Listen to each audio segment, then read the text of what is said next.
Shalom peuple de Dieu et bienvenue dans ce nouvel épisode de Vie victorieuse. Alors moi je suis l'évangéliste Marilyn de l'Assemblée des rachetés de l'Éternel et aujourd'hui il y a un thème que je souhaite aborder avant tout autre thème qui m'a tenu à cœur, c'est l'amour. Alléluia. Et pour cela nous allons recommander cet instant au Saint-Esprit. Alléluia. Père éternel, voici nous venons à ta présence Seigneur. Nous voulons par ton Esprit Saint, Seigneur, expérimenter ce qu'est l'amour de Dieu. Saint-Esprit, nous te donnons toute la place et que toute chair s'affaisse devant toi et que toi tu croisses. Merci Esprit de Dieu de nous faire parler un langage nouveau. Merci Esprit de Dieu d'interpréter les différentes phases de l'amour de Dieu. Alléluia. Merci Père éternel parce que nous croyons, Seigneur Dieu Tout-Puissant, que tu nous aimes tellement que tu nous permets d'apprendre, que tu nous fais évoluer, que tu nous fais grandir au travers de ta parole. Alléluia. Merci de prendre le contrôle de cet instant, Saint-Esprit. Alors oui, l'amour. On a l'amour de Dieu et on a l'amour de l'homme. Alors l'autre est spirituel et l'autre est plus charnel, plus basé sur l'intérêt, sur l'attirance physique. Mais avec Dieu, c'est un amour pur, un amour saint. Alléluia. Et il nous le fait manifester au travers de son Saint-Esprit, qui est là, évidemment, à condition de l'inviter, parce que le Saint-Esprit, avant tout, est un gentleman en plus de ça. Alléluia.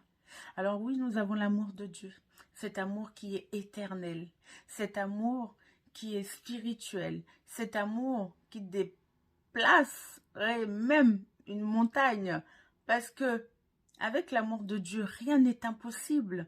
Parce que Dieu nous l'a prouvé au travers de son Fils Jésus-Christ, que son amour est tellement fort pour nous, son amour est tellement inébranlable, son amour est tellement quelque chose de inaltérable.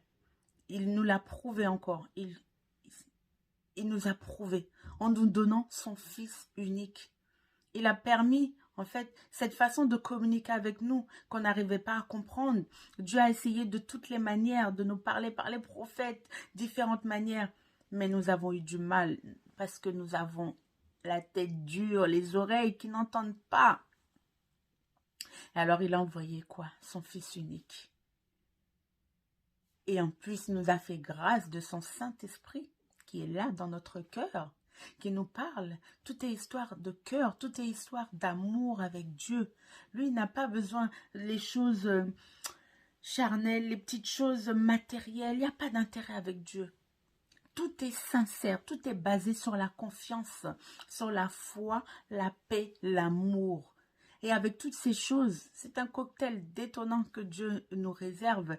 Oui, nous savons que cet amour qui est sincère et qui est un amour éternel. Parce qu'avant toute chose, quand Dieu nous aime, il nous fait comprendre de différentes manières.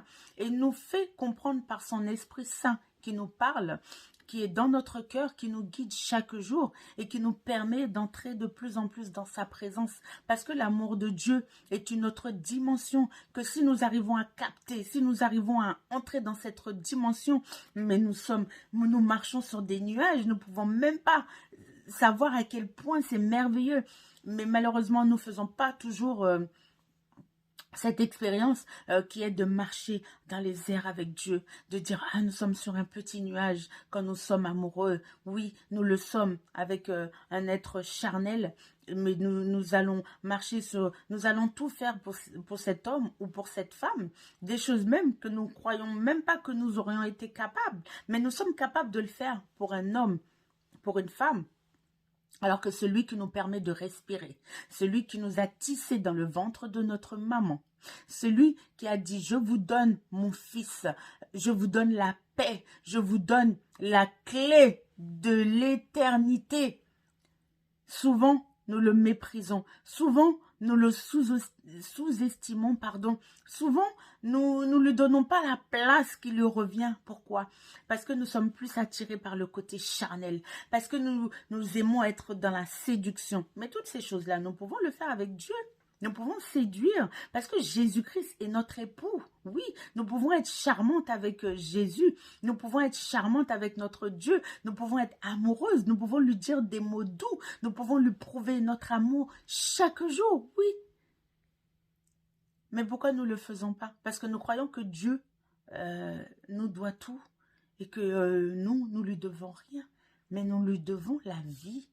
Et quand bien même que si nous pensons que Dieu n'a rien à voir dans tout ça, on ne peut pas croire qu'il n'y a pas un être supérieur qui est derrière tout ça, qui a pensé à tout, comment respirer, comment aimer, comment manger, comment ressentir les choses, comment être en communion. Et pour voir les merveilles de Dieu, pour voir son amour, il n'y a qu'à sortir dans la rue, contempler les œuvres, le ciel, tout ce qu'il a créé, les plantes, les oiseaux, tout ce qu'il y a autour de nous n'est que amour, les fleurs, toutes ces choses-là, c'est l'amour de Dieu qui est manifesté autour de nous. Donc nous pouvons voir son amour chaque jour. Et nous savons aussi qu'il nous a aimés en premier. Dieu nous a aimés en premier avant même que nous fassions quoi que ce soit. Il nous a aimés. Et il dit aussi qu'il a tant aimé le monde qu'il a donné son Fils unique pour nous. Qui d'entre nous seront capables de faire un sacrifice pareil, sachant qu'on sait, Dieu savait la douleur que Christ allait ressentir. Dieu savait comment il allait souffrir, de quelle abomination qu'on allait lui faire. Mais il n'a pas hésité un instant.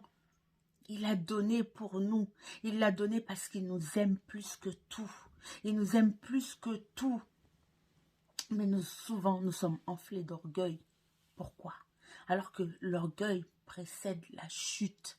Oui, celui qui a été orgueilleux, celui que Dieu aimait, parce qu'il savait toucher le cœur de Dieu, celui qui était auprès de Dieu, il a voulu prendre la place de Dieu et il a été précipité. Alléluia. Essayons de comprendre, de mettre dans notre tête que tout ce que Dieu fait, c'est pour que nous puissions arriver à la repentance, à une vie éternelle.